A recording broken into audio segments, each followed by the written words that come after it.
Hello students, welcome to English classes. I'm Sonia Pandey and today we will enjoy the poem The Snake Trying taken from BEEHIVE, chapter 9. Let's first collect some information about the poet. The Snake Trying was composed by W.W.E.Ross, who was born on June 14, 1894 at Ontario. His pen name was E.R. and his nationality was Canadian.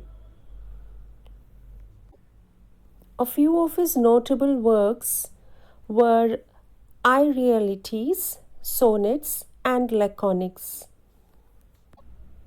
So now let's step into the detailed explanation of this poem along with the difficult words as well as the literary devices used in the poem. First, let's understand the poem as an introduction. In the poem, the poet says that the snake is trying to escape from being hit by the stick which was held by a person who is trying to kill it. The poet wants to say that all snakes are not harmful. Humans generally, they have a notion that snakes are dangerous, and because of this notion, they try to kill them as soon as they spot any one of the snakes. But actually, this is not true. He tells us how a harmless green-colored snake tries to hide behind the green bushes in order to save itself. So this poem is from the snake's perspective that the poet talks about.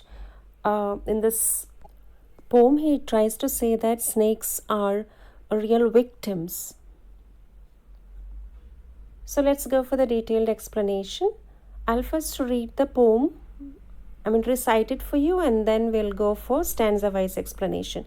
The snake trying to escape the pursuing stick with sudden curvings of thin long body. How beautiful and graceful are his shapes. He glides through the water away from the stroke. Oh, let him go over the water into the reeds to hide without hurt. Small and green, he is harmless even to children. Along the sand he lay until observed and chased away, and now he vanishes in the ripples among the green slim reeds. So in the first stanza, the snake trying to escape the pursuing stick with sudden curvings of thin long body, how beautiful and graceful are his shapes.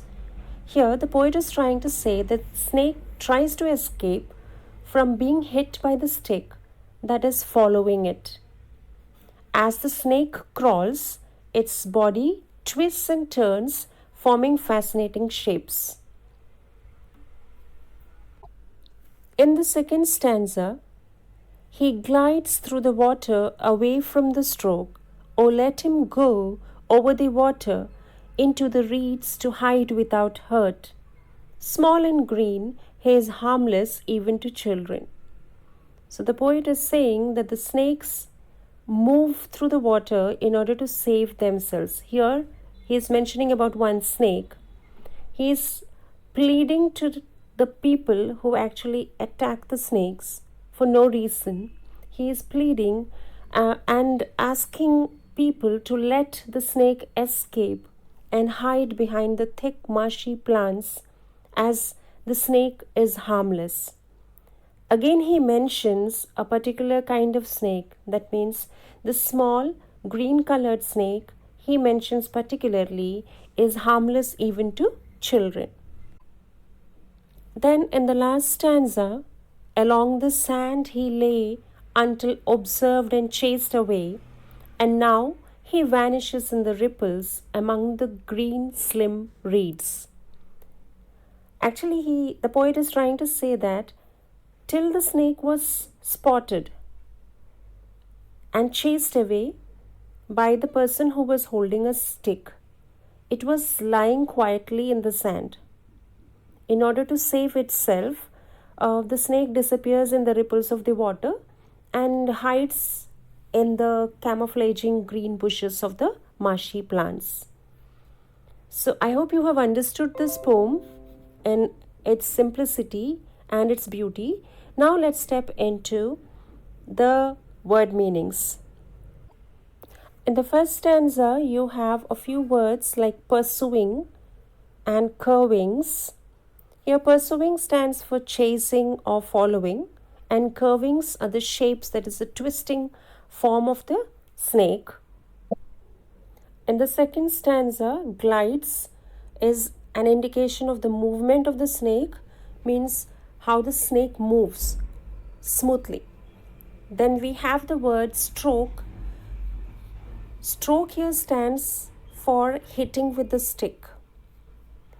And then we have the word reeds. Reeds are those water or marsh plants which has got thick stems, and they usually grow in water.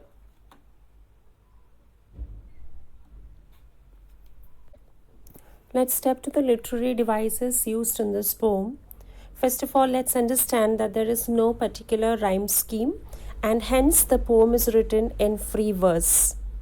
The rhyme scheme is absent. Then we have the poetic device, transferred epithet.